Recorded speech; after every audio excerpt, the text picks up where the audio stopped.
ወንድሜ ምህረት ስለ ፓስተር ግርማ እንድመሰክር ስለጠየቀኝ በጣም ደስ ብሎኛል። ምክንያቱም የማውቀው ሰው ልቤን ነፍቼ ልናገር የምችልለት ሰው ምን ልናገር ብዬ ባላስብም እንዲያው የመጣልኝን ብናገር ብዙም አውቀዋለሁ ስለሱ ብዙ የምትባሰው ነገር ስላለ በጣም ደስ ይለኛል እና ለዚህ አመሰግንሃለሁ። በቅድሚያ ስለጋበዛችሁኝ አመሰግናለሁ።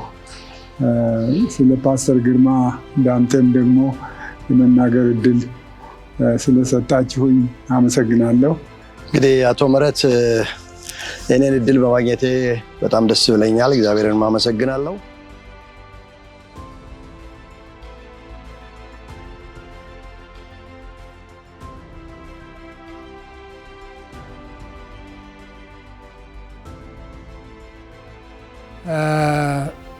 እንግዲህ ፓስተር ግርማ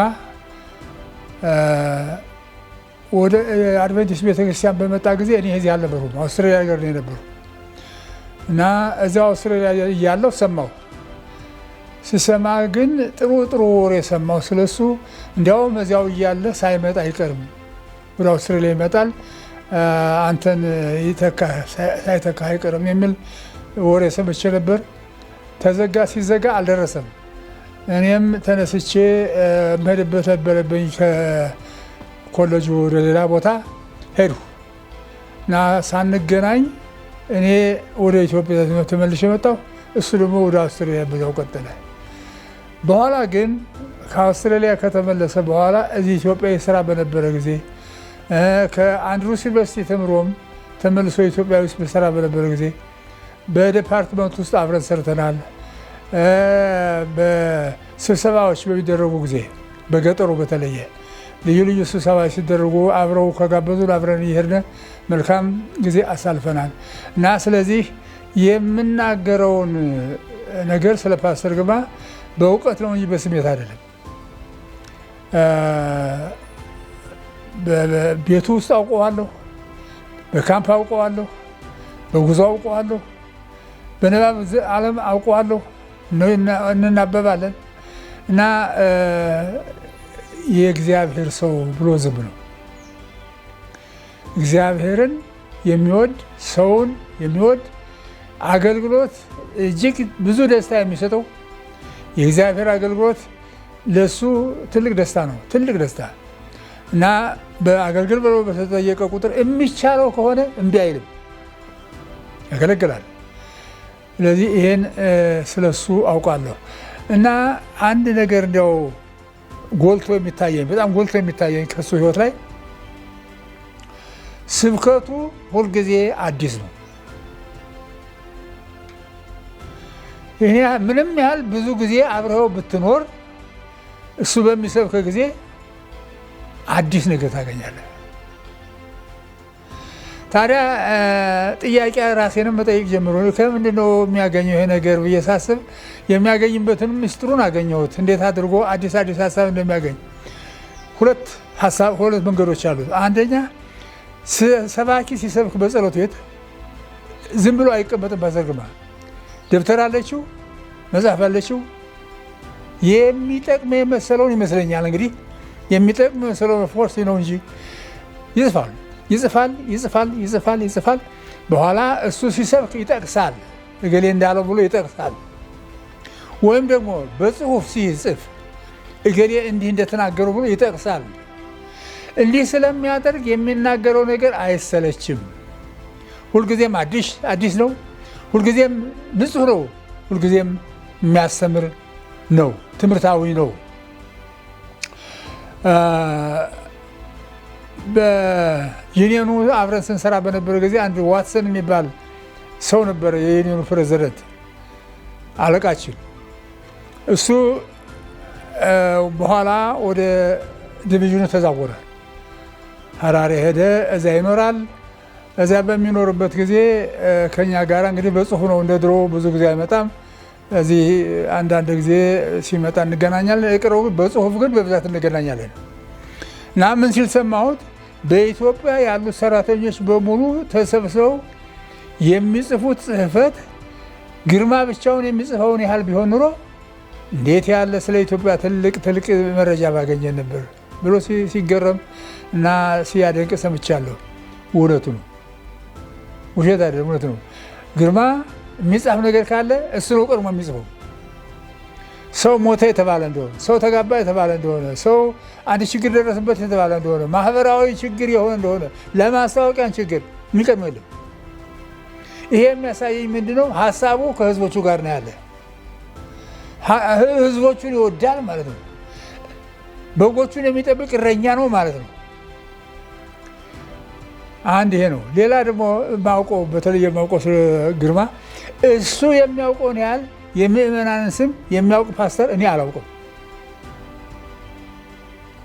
ሌሎች ፓስተሮች እንሞክራለን የምእመናንን ስም ለማለት፣ እንደሱ ግን በብዛት የምእመናንን ስም የሚይዝ ሰው አላውቅም።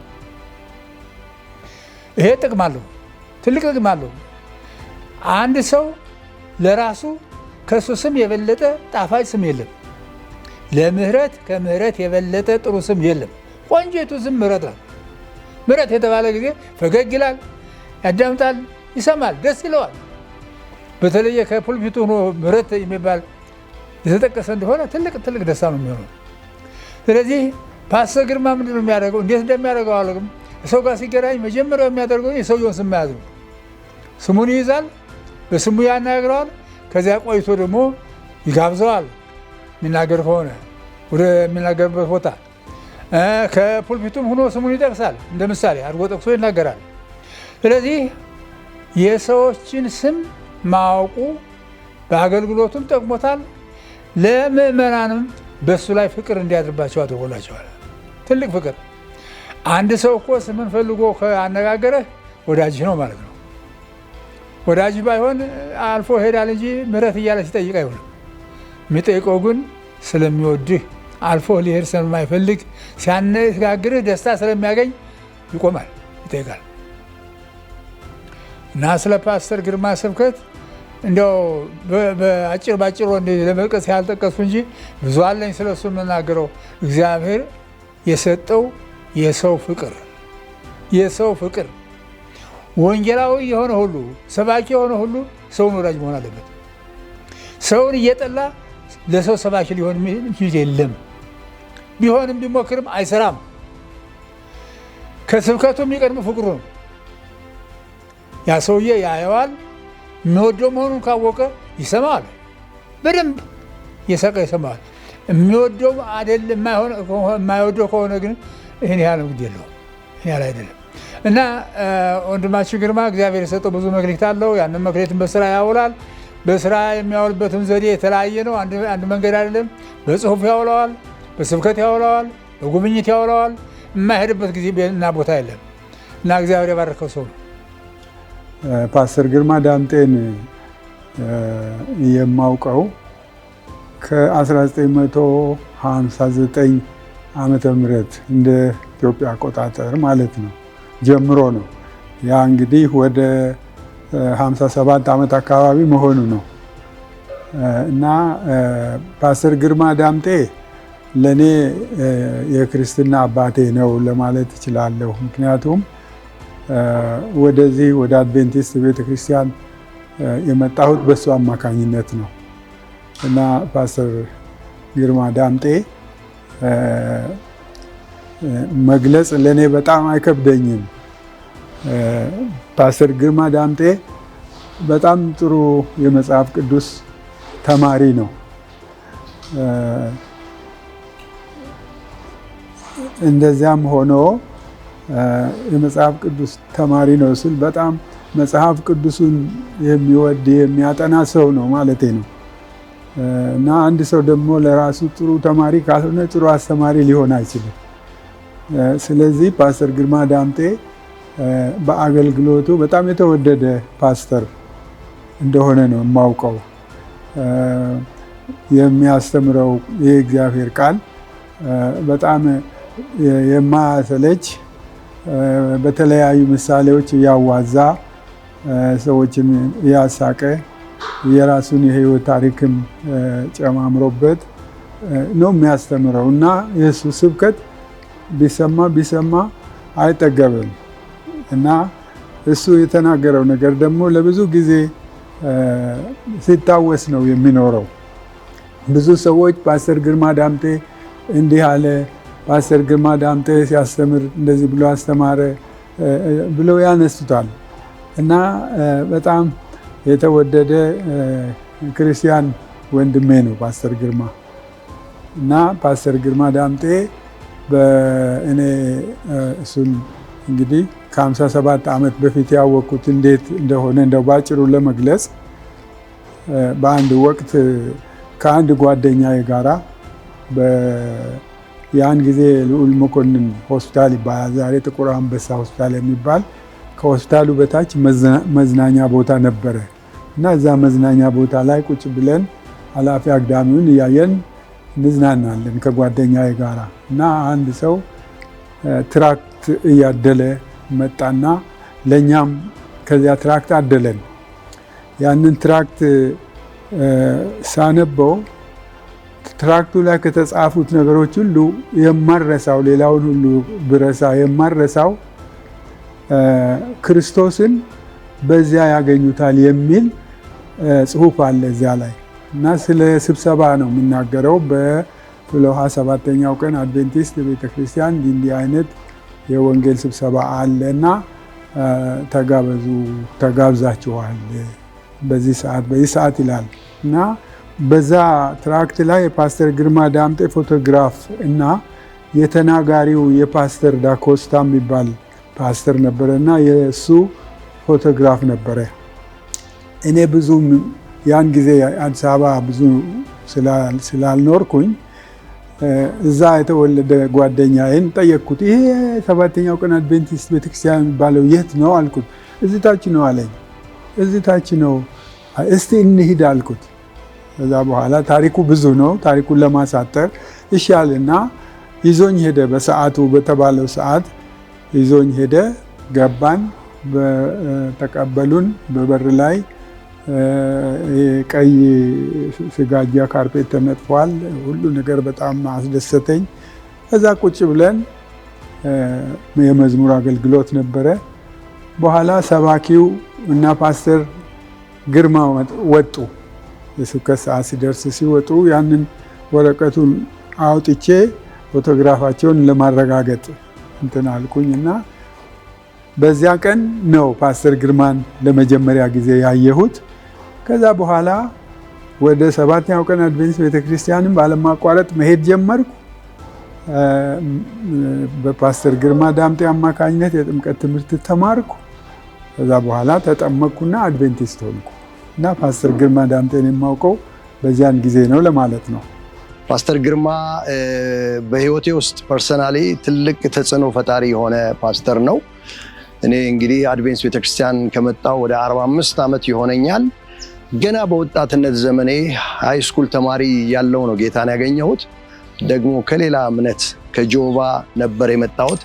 ልክ እንደመጣሁ ፓስተር ግርማ ቢሮ እየሄድኩ ብዙ የመጽሐፍ ቅዱስ ጥናቶችን አብረን አድርገናል። በተለይ እንግዲህ በአጭሩ አድቬንቲስት ቤተክርስቲያን እንድቆይ የአገልግሎትን ተጽዕኖ በውስጤ ከፈጠሩ ፓስተሮች አንዱ እሱ ነው። እሱን እያየን ያደግነው እና በእውነት ለመናገር እኔ በጣም የማዝነው ሳንጠግበው ብዙ ሳያገለግለን በመውጣቱ በጣም አዝኛለሁ ፐርሰናሊ።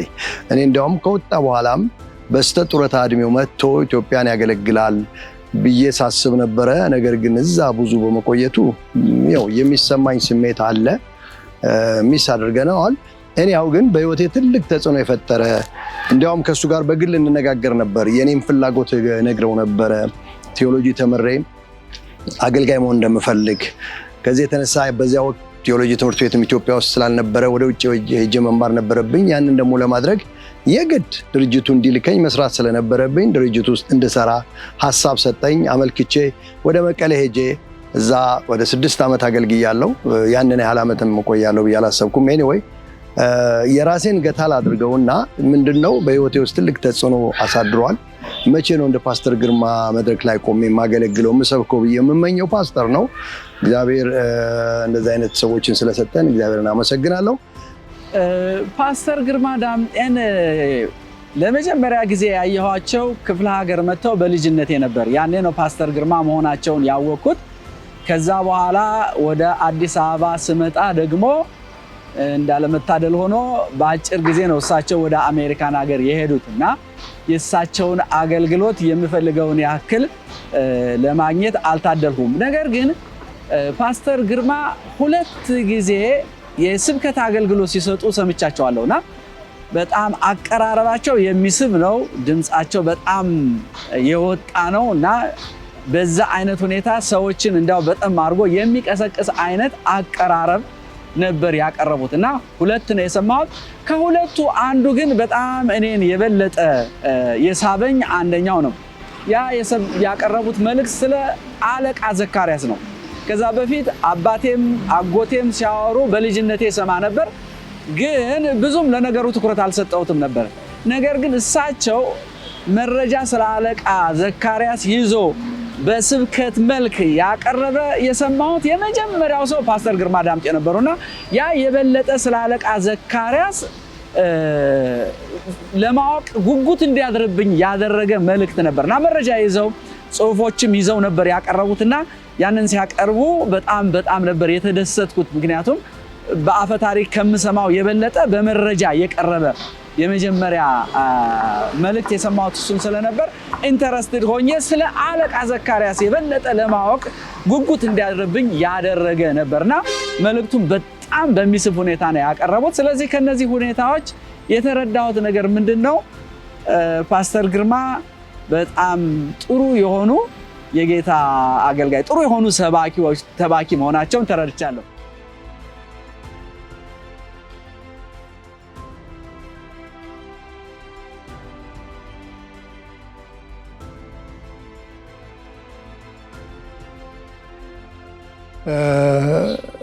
ሆን ብሎ ጊዜ ወስዶ ሰዎችን ይጠይቃል እና እሱ በጣም ከሚያስተምረው ትምህርት ውጭ ሲያደርጋቸው ብዙ ጊዜ ሲያደርጋቸው ማየው አንዱ በእግሩ መሄድ፣ ይሄን በጣም ይወዳል። መሄድ ነው በእግሩ መሄድ መንቀሳቀስ ይወዳል ለሰውነቱ። እንዲያውም አሁን ሰውነቱ ስታየው ደህና ነው፣ በጣም ደህና ነው። ከእድሜው ጋር አይመሳሰልም፣ ገና ወጣት ነው የሚመስለው እና ይሄ እየሄደ በእግሩ እየጎበኘ ሰዎችን ማነጋገሩ በጣም ጠቃሚ ጉዳይ ነው። ለራሱም ሆነ ለሌሎች ሰዎች ትምህርት ይሰጣል እና ይህንን በማድረጉ ደግሞ ሰዎች በሰዎች አእምሮ ውስጥ ተቀብሮ ቀርቷል፣ ለዘላለም ሁልጊዜ አለ። ያ ይታያቸዋል። በጠቅላላ ከቤተ ጸሎት ውስጥ ለተሰበሰበ ሕዝብ መስበክ ጥሩ ነው። ሰው ጋርም የምንተዋወቅበት አንዱ መንገድ ነው። ግን በግል እንደምንተዋወቀው አይሆንም። አንድን ሰው ከቤቱ ሂጄ ከጠየቁት እንደዛች የሚወዳት ብዜት የለችም። ከቤቴ መጥቶ የሚጠይቀኝ ሰውና ጸሎት ቤት ሳገኝ የሚጠይቀኝ ሰው ለእኔ አንድ አይደሉም፣ የተለያዩ ነገሮች ናቸው። እሱ ይቺ ከግል በግል የሄደ መጠየቁ እሷ ነው የሚያምነው እና መጠየቅ ብቻ አይደለም። አንድ ነገር ወሬ ከተሰማ እገሌ ልጅ ወለደች፣ ቀድሞ የሚጽፍላት እሱ ነው። በስልክ የሚጠራ እሱ ነው። ቀድሞ ይጠራል፣ እንኳን ደስ ያላችሁ የሚለው ወይም ደግሞ ሞተ የተባለ ነው አንድ ሰው ያንን ነገር በሬዲዮ የሚያሰራጨው በሁሉም ነገር የማጽናናት መልዕክት የሚያስተላልፉ መጀመሪያ እሱ ነው። እሱ ካለ እና በአጭሩ ሕይወቱ ለእግዚአብሔር አገልግሎት የተሰጠ ሰው ነው። መጻፍም ማንበብም ይወዳል። ሲጽፍም የሚቀድመው የለም። ሲያነብም አዲስ መጽሐፍ ከተጻፈች በእኛ በተለየ በአድቨንቲስት አካባቢ አንዲት መጽሐፍ ከተጻፈች ያችን ቀድሞ ማንበብ ብቻ ሳይሆን ወዲያው በቴሌቪዥን ያወጣታል። በሬዲዮ ወይ በቴሌቪዥን ፓስተር እገሌ እንዲህ ያለ መጽሐፍ ጽፏል እንዳያመልጣችሁ እንዲህ ታዲያ በተለይ የጻፈው ሰው ብዙ ሰዎች የሚያውቁት ከሆነ እኛ ሰዎች ሁሉ መልሰው ለሱ ነው የሚጽፉት። በዚህ በቴሌቪዥኑ ይጽፉለታል። ሲጽፉ እሱ ደግሞ አንድ ጊዜ መልስ ሊሰጥ ይችላል። በኋላ አገር ሁሉ ይዳረሳል እና የማንበብ ዘዴው ብለህ ነበረ የማንበብ ዘዴ በጣም አንባቢ ጎበዝ አንባቢ። ማንበብ ብቻ ሳይሆን ስለ እሱ ጉብዝና የንባብ ጉብዝና ምንድን ነው? ያነበበውን ያስታውሳል። አንዳንድ ሰዎች ብዙ ያነባሉ ግን አያስታውሱም። እሱ ግን ያነበበውን ያስታውሳል፣ ይጠቅሳላ። ማስታወሱን የምትሰማው ወይ ሲሰብክ ወይ ሲጽፍ እገሌ እንዳለው ብሎ ያመጣዋል። ጽሁፉን ቁጭ ያደርገዋል፣ ሲያስቀምጥልሃል። ያ ጥሩ መረጃ ነው። ባያነብ ኑሮ ባይጠቅስ ኑሮ ማንም የሚሰማውና የሚከተለው አያገኝም ነበር። አንድ የእንግሊዝኛ ተረት ምን ይላል? ካልጠቀስህ አትጠቀስም ይላል። አንተ ኮት ካላደረግህ ሌሎች ሰዎች አንተን ኮት የሚያደርግህ የለም። ሌሎችን ሰዎች ደግሞ ጠቅሰህ እገሌ እንዲህ እንዳለው ለማለት የምትችለው ስታነብ ነው። ያነበበውን ደግሞ ለማስታወስ የምትችለው በማስታወሻ ዋና ዋና የመሰሉን ነገሮች በማስታወሻ ጽፈህ ስታስቀምጣቸው ነው። ይህን ያደርጋል። የዚህ አይነት ሰው ስለሆነ ንግግሩ ፍረሽ፣ ትኩስ፣ ስብከቱ ትኩስ፣ ጽሁፉ የተለያየ ብዙ አይነት አርዕስት ይጽፋል። ሲጽፍ ደግሞ አንጀት ያርሳል። በጣም ደስ ይለኛል። የተባረከ ሰው ነው። አዎ ፓስተር ግርማ ዳምጤን እንግዲህ ቀደም ብዬ ለመናገር የምፈልገው ምንድን ነው፣ እኔ አድቬንቲስት የሆንኩት በእሱ አማካኝነት ቢሆንም አድቬንቲስት ከሆንኩ በኋላ መንግስት ትምህርት ቤት ነበረ የምማረው እና ልክ 12ኛ ክፍልን ጨርሼ በክረምት ወደ ቤተሰቦቼ ስሄድ ፓስተር ግርማ ዳምጤ ወደ ኩየራ አድቬንቲስት ኮሌጅ እንዲሄድ ይፈልግ ነበረ። እኔ ግን ወደዛ የመሄድ እቅድም አልነበረኝም እና ደብዳቤ ይጽፍልኝ ነበረ። በዛ ክረምት አገር ቤት ይጽፍልኛል። ያን ጊዜ ስልክም ብዛም ነው እና በዛ ደብዳቤ ስለ ኩየራ አድቬንቲስት ትምህርት ቤት ይገልጽልኝ ነበረ። በቃ ኤድን ገነትን ይመስላል እና እዛ ሄደህ እንድትማር እፈልጋለሁ። እዛ ሄደህ እንድትማር ደግሞ 100 ብር ቀብድ አስይዤልሃለሁ አለኝ። በኋላ እኔ ከዛ እቅዴን ሁሉ እርግፍ አድርጌ ትቼ እሱ ይህንን ያህል ለፍቶ ይህንን ያህል ገንዘብ ያን ጊዜ 100 ብር ብዙ ነው፣ እንደ ዛሬ አይደለም እና እንትን ካለ አልኩና እሺ ብዬ ሀሳቤን ሁሉ ቀይሬ የእረፍቱ ጊዜ ካበቃ በኋላ መጣሁና አድቬንቲስት ኮሌጅ ገባሁ። አድቬንቲስት ኮሌጅ ገባሁ። እሱ በከፈለልኝ ቀብድ ገባሁ። እዛ ተማርኩኝ። የወንጌልን ስራ በደንብ ተማርኩ። የተማርኩት ቴዎሎጂ ነው፣ የስነ መለኮት ትምህርት ነው እና በዛ የስነ መለኮት ትምህርት በጣም ደስተኛ ነበርኩኝ እና ከዛ በኋላ 1 ዓመት የስነ መለኮት ትምህርት 1 ዓመት ኮሌጅ እዛ ከተማርኩ በኋላ ለአገልግሎት ተጠራሁ። ለአገልግሎት ወደ ምዕራብ ፊልድ ተጠራሁ። ያን ጊዜ ምዕራብ ፊልድ ነው፣ አሁን ዩኒየን ሆኗል።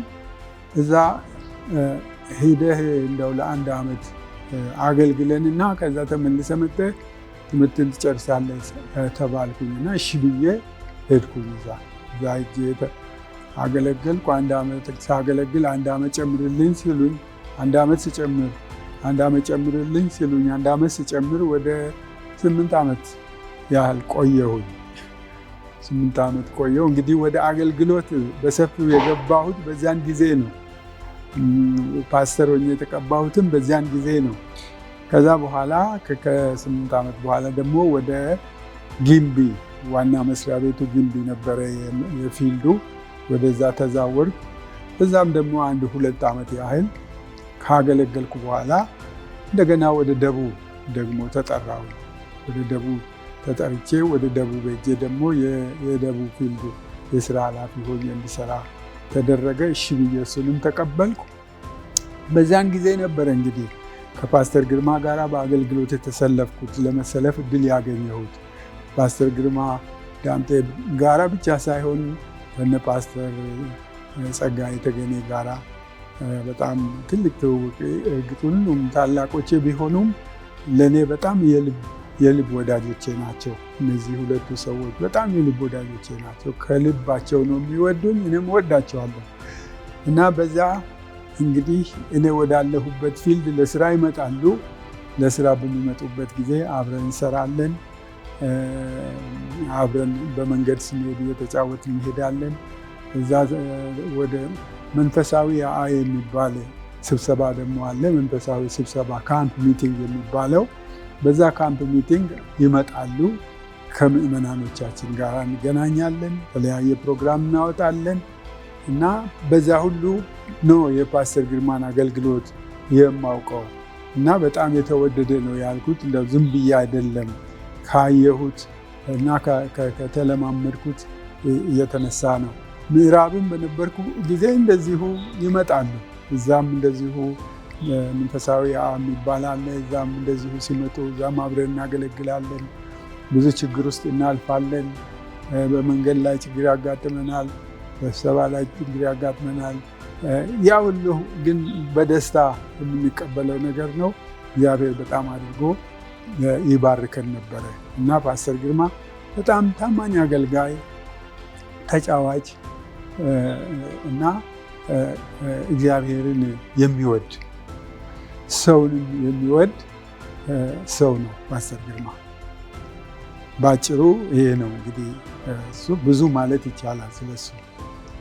መኪናው ፊያት ነበረች፣ ባለሳሳት ፊያት 127 ነበር የምትባለው መሰለኝ። ልክ ታክሲ ነው የምትመስለው በዛ ዘመን። አሁን ላዳ ታክሲዎች አሉ አለ፣ እሷን ነው የምትመስለው።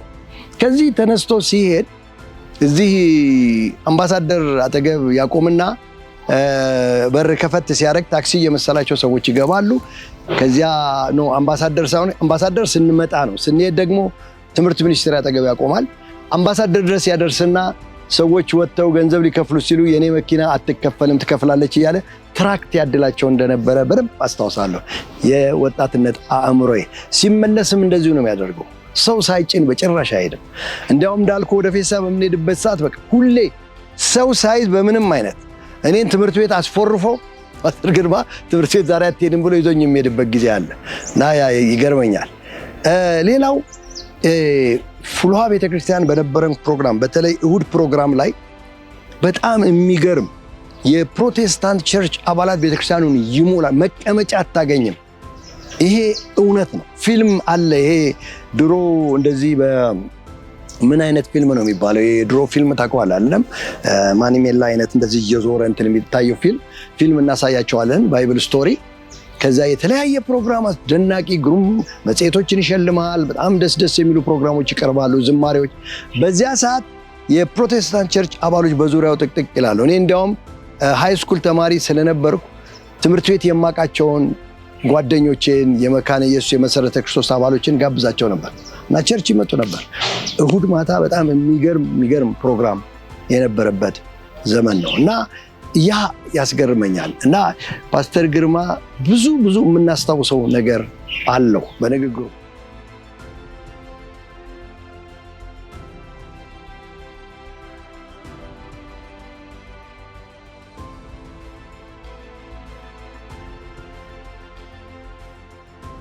ፓስተር ግርማ ዳምጤ የሰው ፍቅር ያለው ሰው ነው።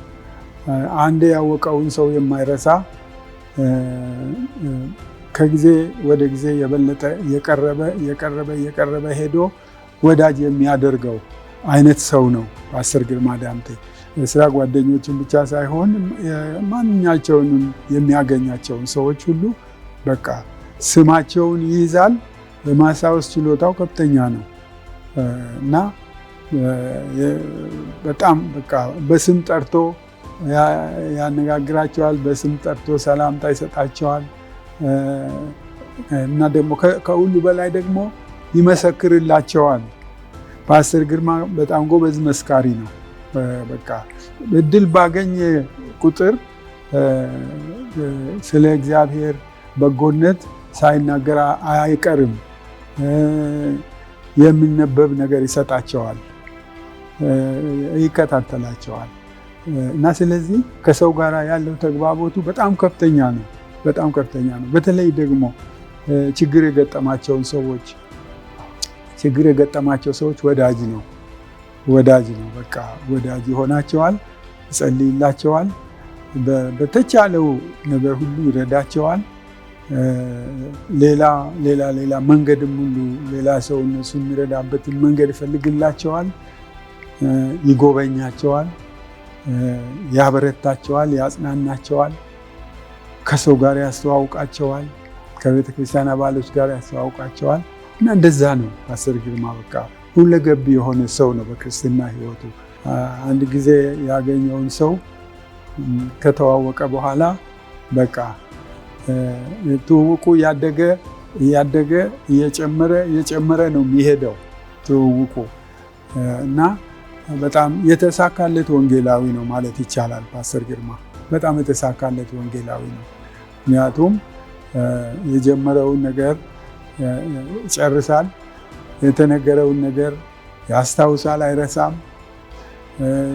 ሰው የሚነግረውን ችግሩን ልክ እንደ ባለቤቱ ሆኖ ነው የሚያስታውሰው ችግሩን። ለዚያ ሰው ጸልይለታል፣ ያበረታዋል፣ ያጽናናዋል እና እንደዛ ነው። ፓስተር ግርማ ሰዎችን ወደ እግዚአብሔር የሚያመጣው በፍቅር ነው። ትክክለኛው መንገድ ደግሞ እሱ ነው እንጂ እንደው ዝም ብሎ በደረቁ መጽሐፍ ቅዱስን በማንበብና በመስበክ ብቻ አይደለም። ሰውን የምንማርከው በፍቅር ነው። ስለዚህ ፓስተር ግርማ የፍቅር ሰው ስለሆነ ሰውን የመማረክ ተሰጥኦ አለው። እግዚአብሔር የሰጠው ተሰጥኦ ነው ይሄ። አንድማ አስደስት ተረት ስለ ኢትዮጵያ ልንገርህ። አስደስትም ግን ልንገርህ ከዚሁ ጋር አብሮ ስለሚሄድ እና የውጭ ሀገር ሰዎች ነው የጻፉት ይባላል። ሆኖም ሊሆን ይችላል። የኢትዮጵያ ሴት ወይም የኢትዮጵያ ወንድ ሚስቱን ምን ያህል እንደሚወዳት የሚገልጽላት በሞተች ቀን ነው ይባላል። ያሳዝናል። የሞተች ቀን ምን ያደርግላታል? አትሰማ፣ አታይ፣ አታደንቅ፣ የተደነቀች መሆኗን አታውቅ፣ አይጠቅማትም። ፓስተር ግርማ ሳለ ነው የሚያሞግስ ሚስቱን። እንደሱ ሚስቱን የሚያሞግስ አላየሁም። እንግዲህ ከፈረንጆች የወሰደው ይመስለኛል። ፈረንጆች ሚስቶቻቸው ማወደስ ይወዳሉ። ከዚያም አግኝቶት ይሆናል ወይም ሌላ አላውቅም። የሆነ ሆኖ ግን አመስጋኝ አመስጋኝ አመስጋኝ ንግሥት አስቴር ይላታል። ንግሥት በመጽሐፍ ቅዱስ አለች ንግሥት አለ። የእሷ ማለት እኮ ነው። ለእሱ እሷ ናቸው ንግሥት አስቴር። የእሷን ምግብ አመስግኖ አይጨርስም። የእሷ ዳቦ፣ የእሷ ወጥ እንዲህ አይደለም።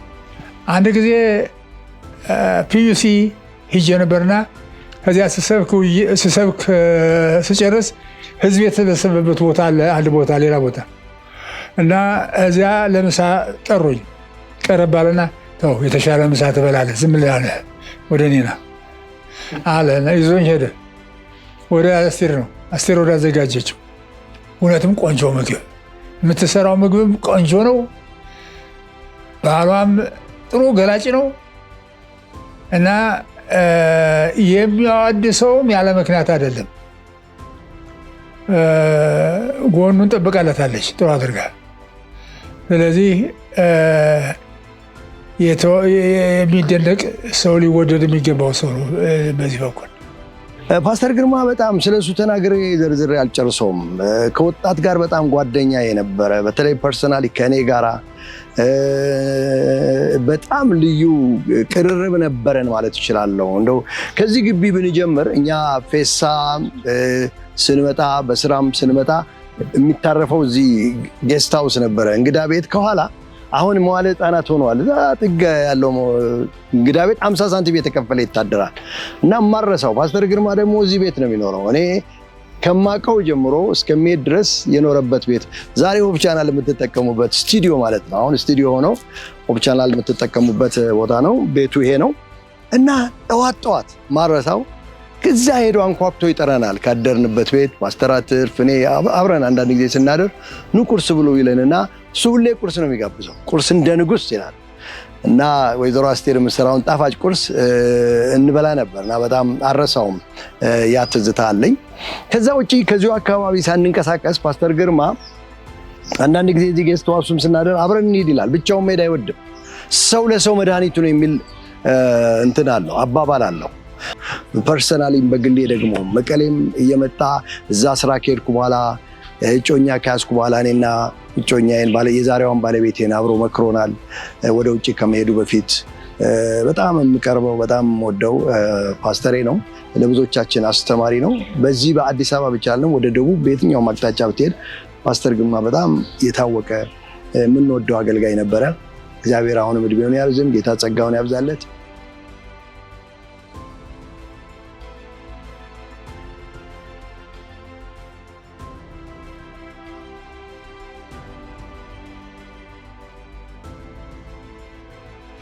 መጀመሪያ ያነሳው ጥያቄ እኒህን በተለይ አንዳንድ ሰዎችን ወይም ደግሞ አንዳንድ ሰዎችን እንደው የሚያተኩርባቸው አሉ። ምንድነው ምክንያቱ ብለህ ጠይቀህ ነበርና ምዕመናን መካከል እውነት በጀነራል ጠቅለል ባለመልኩ ምዕመናንን በሙሉ በብዛት ያውቃል። በብዛት በተለይ ደግሞ የሚያተኩርባቸውም አሉት። የሚያተኩርባቸው እንግዲህ ይህንን እንኳ ስናገር ደስ ይለው አይለው አላውቅም፣ ግን እውነት ስለሆነ ልናገር። ደስ ይለው ይሆናል ላለም ይችላል። ፓስተር ግርማ እያንዳንዱን ምዕመን በግሉ ለብቻው ማናገር ይሞክራል፣ በብቻው ለማወቅ ይሞክራል። ይሄ ሰው ለግሉ በግሉ ብቻው ሳያናግረው የግል ችግሩን እየነገረው ነው። እሱ ደግሞ ሰምቶ ዝም አይልም። ሁልጊዜ የድሆች አባት ነው። ሁልጊዜ የድሆች ወዳጅ ነው። ድሃ ሴት ካለች እኔ እከፍላለሁ ነው የሚለው። ይከፍላል። ገንዘቡን ከየት እንደሚያመጣው እግዚአብሔር እንደሚሰጠው እሱ ያውቃል። ነገር ግን ሰውን መርዳት ይወዳል። ሰው ደግሞ በችግሩ ጊዜ ከረዳኸው ወዳጅ ነው የሚሆነው ለዘላለም። ያችን ነው የሚያስታውስ። A friend in need is a friend indeed ይባላል በእንግሊዝኛ። እና ያችን እያስታወሱ ይመስላል ሰዎች ይወዱታል፣ ያተኩርባቸዋል፣ ያተኩርበታል። መቼ ነው የሚመጣ የሚሉ ሁሉ አሉ፣ ይጠይቃሉ። ስለዚህ ይሄ ሰዎችን በስማቸው የማወቁ፣ ሰዎችን የግላቸውን ችግር ማወቁ፣ ሰዎችን የግላቸውን ችግር ለማስወገድ መርዳቱ፣ በተቻለው መጠን እርዳታ ሁልጊዜ ነው እና በዚህ ነው ይመስለኛል ከሰዎች ጋር ብዙ የሚፋቀረው፣ በተለየ ሰዎች የሚወዱት። ፓስተር ግርማ እርግጥ ነው በአንድ ወቅት የዶርካስ ክፍል ኃላፊ ሆኖ ነበር እና እኔም በደንብ አድርጌ ያንን አውቃለሁ። እና በዚያን ጊዜ የሚያደርገው ምንድን ነው? ያን ጊዜ ዶርካስ በቦንዳ ታስሮ ነበር የሚመጣው እና ያንን ቦንዳ ያስፈታና በዶርካስ ክፍል አለ የሚጠራቀምበት፣ ያስፈታና ሁሉን ከየአይነቱ እየደባለቀ ያስራል። ያስርና ለአንድ ሰው የሚበቃውን ያስርና ይከምራል። ያንን ያስከምርና ከዛ በኋላ እንግዲህ ሰዎች ይመጣሉ። በዛን ጊዜ በሰልፍ እንዲገቡ ይደረጋል። ወደሱ በሰልፍ እንዲገቡ ይደረጋል። ከዛ በልበል ግባና አንዱን ንስር አንሳ ይለዋል። ይገባና አንዱን ንስር አንስቶ ተሸክሞ ይሄዳል። ሁሉም እንደዚህ ተሸክሞ ይሄዳል።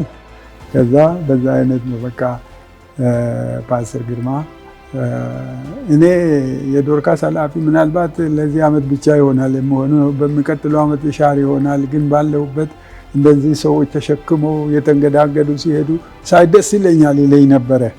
እንደዛ ያለ ያስቀኝ ነበረ። እና ፓስተር ግርማ በጣም ሰውን መርዳት ይወዳል። ይሄ ብቻ አይደለም፣ ደካማዎች፣ እድሜ ጠገቦች፣ ረዳት የሌላቸውን ሰዎች በየቤታቸው ሄዶ ይጎበኛቸዋል። በያሉበት ቦታ በክረምትም ቦት ጫማውን ያደርግና በጭቃ ውስጥ እንትን እያለ እየሄደ ከተኙበት ቦታ ቁጭ ብሎ አብሮ ተጫውቷቸው አስደስቷቸው የሚችለውን አድርጎላቸው ሰው ይመጣል። ይሄ ቋሚ ፕሮግራሙ ነው። በዊኬንድ ላይ የሚያደርገው ቋሚ ፕሮግራሙ ነው። እኔንም ብዙ ጊዜና እንሂድ ይለኝ ነበረ።